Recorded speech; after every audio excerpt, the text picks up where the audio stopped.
Hello everyone! We arrived in Hanoi at around 4 a.m. in the morning, booked a Grab taxi and paid less than 100 pesos papuntang hotel. We slept muna and decided to go out later that day. Kaya naman, join us on our first day and let's explore Hanoi. Outfit check for today. Okay, andito na tayo sa ating first stop here in Old Quarter, Hanoi. Wait lang, tatawid lang tayo at baka tayo mabangga. Pupunta tayo dito sa famous na Cafe Jang. Medyo maliit lang siya, pero as in tignan naman, ang daming nagpupunta ng mga tourists. Since 1946 pa. Papasok tayo sa maliit na Eskinit. Parang ang daming tao. Tignan nyo naman kung gaano sila kasikat. Dito pa lang sa baba. Punong-puno na. How many person? Oh, just two of us. Upstairs? Upstairs, please. Yes, thank you. Andito tayo ngayon sa Cafe Jang. Cafe Jang or Cafe Jang. Ito ang pinaka-famous na coffee shop dito sa Hanoi. Sila ang nagpasikat ng egg coffee. Based on my research sa mga napapanood ko na vlog, si Mr. Giang Lao, siya ang nag-invent ng egg coffee. Kasi nung French era, nagkaroon ng scarcity or lack of milk. Ginamit niya yung egg yolk sa coffee. Eh, siguro nagustuhan nila yung egg coffee. Nagpagawa na siya ng sarili niyang coffee shop. So, eto na yun siya, si Cafe Jang. Napakaliit lang nitong Cafe Jang. May outdoor doon sa may labasan kaso may init. Sabi ni Habi, hindi naman daw siya ganun kaliit. Marami lang talagang tao. Okay din pala, no? Pwedeng gamitin ng milk substitute yung egg. Cafe Jang and Cafe Din. Iisa lang daw yun kasi yung Din naman, anak daw niya. Basta sa ibang coffee shop, actually, nag-offer naman sila ng egg coffee. So, kung ayaw nyo pumunta dito dahil super full pack nga, pwede nyo naman itry sa ibang coffee shop. However, of course, ito yung original. Since walking distance lang ito, parang around 7 or 8 minutes kaming naglakad from our hotel. So why not? I-try na din yung original. So this is our first day here in Hanoi. Arrive kami ng 4 a.m. kanina. Hindi na ako nakapag-video dahil chinek pa namin yung hotel since madaling araw na. And pagdating namin sa hotel, pagod na din, nagpahinga. Today is our first full day here. So, try natin itong famous iced coffee or egg coffee dito sa Cafe Jang. Nakahanap na kami ng spot dito sa may veranda, overlooking ng labas. Ay, natatakot akong tikman actually kasi nga parang egg yolk. Eh, di ba may lansa yun?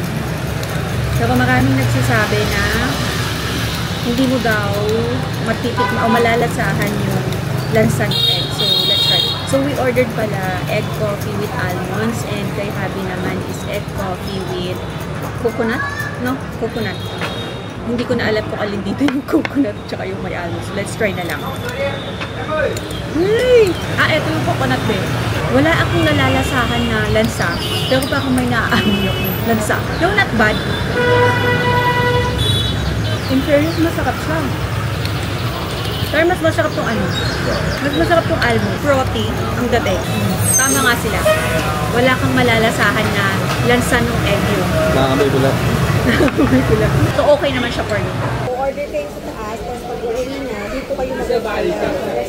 Nalito pa si ate kasi may kasabay kaming nagbabayad. Eh pareho kami ng pera na 500 million. Pinipilit niya na 200 bigay ko. Sabi ko, hindi. Kasi alam ko meron pa akong tatlo na tig pa 500,000. Dahil yun na lang yung natira namin na mas malaking bill. Kaya hindi ako pwedeng malito. Tapos sabi niya, hindi.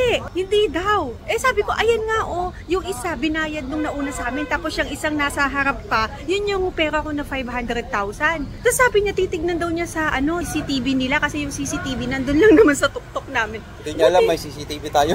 Hindi niya alam. Nagbe-video din si Habi. Buti na lang dun sa kay Habi. At ang kita yung pag-abot ko ng 500,000. Although mabait naman si ate kasi syempre siguro dahil sa sobrang dami ng tao. Pero hindi ako pwedeng magkamali.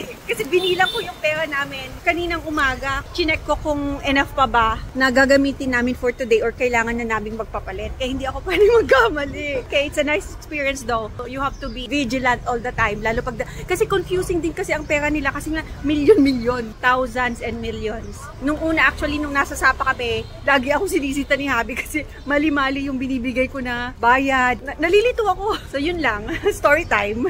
Dito kami, naglalakad kami papunta ng One Kiem Lake. Uso din itong, Viet Aroma na bilihan daw ng mga ganito. Pwedeng pang, not now, later, yeah? Thank you. So, yeah, nagbibenta sila ng different kinds of chocolates, candies. Which one is your best one? Okay. This is Vietnamese chocolate? Yes. Okay. Be, try one daw. So this is the best chocolate daw or best seller here in Vietnam. Pina-try kami. Thank you so much. Oh wow, thank you. And lychee. Lychee. Lychee. Lychee more better. This one's more better. Okay. You come back later. Yes. Thank you. Nagbibenta sila ng per kilo. Nagustuhan ko yung yung mango. Ito yung chocolate. Talagang pinagbuksan pa ako ni ate. Try ko yung chocolate. Hindi ko na binigyan. In fairness, masarap siya, be. Doon siya sa my corner. Nakikita ko din yan sa ibang mga vloggers. So, eto naman yung famous na One Kiem Lake. So, sa Sapa, meron din silang Sapa Lake. Eto yung sinasabi nila na Red Bridge. Mas maganda dito sa sa hapon. Medyo mainit ngayon. And dito naman yung sikat na roundabout nila. So eto daw yung pinaka crossing. Parang kung sa Japan, they have the Shibuya. Ito naman yung famous na crossing nila dito sa Hanoi. Eto you can see ang daming coffee shops. Lahat yan coffee shops. Oh, may KFC. Tapos, eto yung famous na Highlands Coffee. Andyan yung Highlands Coffee. Meron na atang Highlands Coffee sa BGC. Pero hindi naman ako city girl dahil provincia girl tayo. Kaya, hindi ko pa na-try doon. I'm not sure kung meron. Pero sabi nila meron daw. And doon din yung Kong Cafe. Sila naman yung nag-introduce ng coconut coffee. Nag-coconut coffee na kami sa Sapa. But we haven't tried itong original na coconut coffee ng Kong Cafe. So, aantayin lang namin siguro si na ate ko. Tapos, mag-try kami ng coconut coffee dyan sa Kong Cafe. Kasi nasa Sapa pa sila. Bukas pa sila darating dito sa Hanoi. Every weekend, kino-close daw nila to sa hapon. Ginagawa nilang parang night market. So, since today is Saturday, lalabas tayo tonight to experience yung night market dito sa may old quarters. Hanoi is the capital of Vietnam. Ho Chi Minh is the biggest city or largest city. Be, makinig ka. Lumapit ka Ikukwento ko yung legend about this lake. So, nung unang panahon daw, may king, tapos may turtle. Tapos, may nagregalo dun sa king ng sword. Tapos, yung sword na yon ginamit nung king during the war. Tapos, nanalo daw yung king. Tapos, after daw nun, nagpakita ulit yung turtle. Tapos, sabi nung turtle na kailangan ibalik yung sword na yon dito sa lake. Kaya binalik siya dito. Yun yung story. But it's a legend. Okay, see you later ulit. Let's have lunch kasi it's already 12:30 ba? Oh, I forgot to mention pala, ang Vietnam is 1 hour behind sa Philippine time. So, dito is 12:30. Dyan sa Pinas is 1:30 PM na. Pupunta tayo ngayon sa KFC. Ito din yung mga dapat nyong gawin when traveling abroad. To try yung mga fast food, international, and to see what's the difference. Kasi for example, yung McDo, pag nasa ibang bansa ka, they don't serve rice. Kaya tingnan natin kung anong difference ng KFC dito sa atin. Same thing, mag-order tayo via their order machine. They have rice din. Walang English translation, pero mag-base na lang tayo sa mga pictures. Ito ang something new. Grilled chicken. Kanina pa ako daldal ng daldal. Lagi ko nakakalimutan yung Lagi ko nakakalimutan yung record button.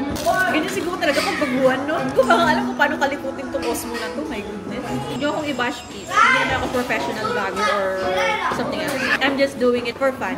Nag-enjoy lang ako. To share kung ano yung mga pwedeng gawin, puntahan sa mga pinupuntahan din namin. And this is not something to brag pala. It's just nice to share. So, andito kami sa KFC. And fried chicken yung order namin. May kasama seaweed soup. Kakaiba lang doon sa menu nila is yung grilled chicken. Inihaw? Grilled chicken. Inasal. Chicken and sal. Hindi ko alam kung may ganun na ba sa KFC sa Pilipinas. Kasi ang tagal ko na din hindi nakakain sa KFC sa Pilipinas. Kain muna kami. And later, I'll be back. Bye! Ito pala yung kinainan namin na KFC. Ang ganda rin ng location ng KFC, oh, look. Tapos meron silang veranda. Ang ganda lang. Pwede kang dito kumain. And then, look at the view. Overlooking na ng, yan. Yan na yung Juan Kiem Lake. Yan yung sikat na landmark pag nandito kayo sa Old Quarter area. Ito yung sinasabi ko na roundabout or famous crossing dito sa Old Quarter. Siya, ewan ko kung close nila just for today dahil weekend. Kasi sabi nila, pag weekends daw, kino-close daw talaga to kasi sa gabi, night market. So, I'll see you later, guys. Parang ulan. So, hahanap na lang muna kami kung ano yung pwedeng malapit lang napuntahan. Andito kami ngayon sa may Old Quarter. Papunta kami ng Dongshuan Market at nadaanan namin itong isang Buddhist temple. Wala naman siyang entrance fee. So, pwede ka lang pumasok. So, ganito siya. Pwede kang mag-ano siguro dyan, alay or something. Temple. Kasi may pa-incense sila, Beo. No, kasi dyan sila nagpipray. Ayan, may incense. Ito na kasi siyang English translation. Di Chua Kaodong. Di Chua Kaidong. Okay, lakad-lakad ulit tayo dito sa may Old Quarter. So, pag nandito ka at mahilig ka sa coffee, buhay na buhay ka. And I think if you are really a coffee lover, mag-e-enjoy ka talaga dito. So, ito yung loob ng Dongshuan Shopping Center. Baka lang talaga siyang 168. Mas maganda pa ka sa 168 kasi sa 168 air condition. Eh dito, mainit. After namin sa Dongshuan Market, we head back to our hotel to rest. Watch out for our first night experience in Hanoi. Yun lang for now. Agyamanak!